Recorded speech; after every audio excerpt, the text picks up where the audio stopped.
there's like a hook. You think like people might have a hook and what makes them memorable. Like with Greg, it was always that he was smarter. These reality shows are getting so extreme that and they're all such copies of everything else. How about The Contender? Everybody, ooh, it's The Contender. That's a great show. These shows are fucking soulless. And by the way, we already had a show where we went around looking for the best boxer. It was called Boxing. I don't know if you remember that show.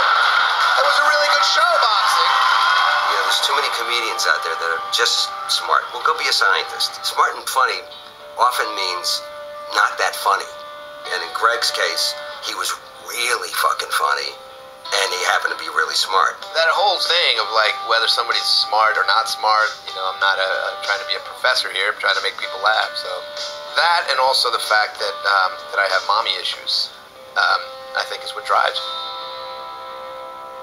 He had all of the qualities that a stand-up comedian would want to have. Intelligent, good-looking, integrity. He could have worked off of his ethnicity. Never did. Never did.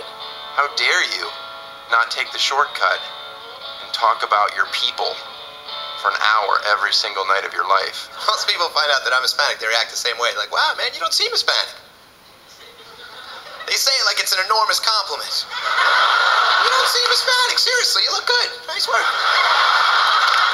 When a comic deals with a heckler, that's when you really see like what they're made of. Let's talk about Keith Richards then. It's not really what I had planned, but why don't you talk about it? What exactly is the story? He snorted that. Not so easy, is it? Now imagine trying to do that with some fucking drunk screaming in your face. When it would get bad, I would love to watch it because he wouldn't let him off the hook. Is that person sleeping? There's a dude sleeping, dead center. That is fucking great. There was this guy in the audience who was asleep during the special, like he was like passed out, like in the third row, and Greg just started tearing into him. This was at the taping for his hour special. Doesn't strike you as a weird choice to fall asleep in the third row of my big TV taping? I mean, I'm all for sleeping. I'm sure I'd be sleeping watching you grow weed or whatever you do for a living, but I'm just trying to wonder why you would opt for that. You know what I mean? He was, I hate to use the word given the circumstances of what happened, but he was reliable.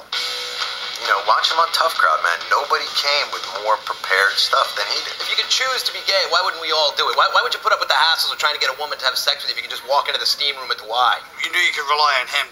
There would never be nothing there, you know? Or maybe there's a non-violent way to solve the whole North Korea thing. Good thinking. They're asking for, well, there might be, they're asking for what? There's a non-violent way to solve the problem with the country that we hate that hates us has got weapons pointed at us? I don't think so. No, you're right. Like Russia, for example, that big Russian war.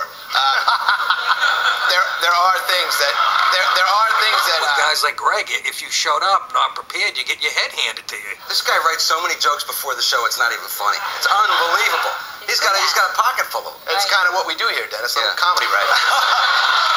It was Dennis Leary and Lenny Clark. I'm not coming back. He was literally attacking the king with the king's general to his left. I thought the whole idea was we just go out there and sort of, spur of the moment. And he was like, yeah, but if, you want to make sure that you're funny. And I was like, well, I'm not writing. I didn't come here to do homework. You heard a guy in school that did all the homework and then asked if there was any more that needed to be done. Yeah, you're right. That's a good point. And if you had tried a little comedy writing, maybe your show would still be on the air. Oh!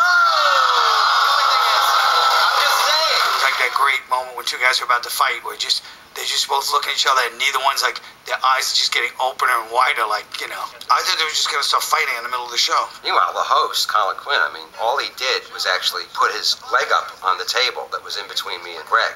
That was like, what was that? Like, that was going to keep us separated if we decided to go at each other? Ooh, Colin's knee is in the way. This is a microcosm of why war will never end, right here. Right, We can't even go on this war. No, you started it. We're at war. It was a great moment where I really looked like a douchebag. And I felt bad. In Greg's defense, he actually he was very prepared for almost anything that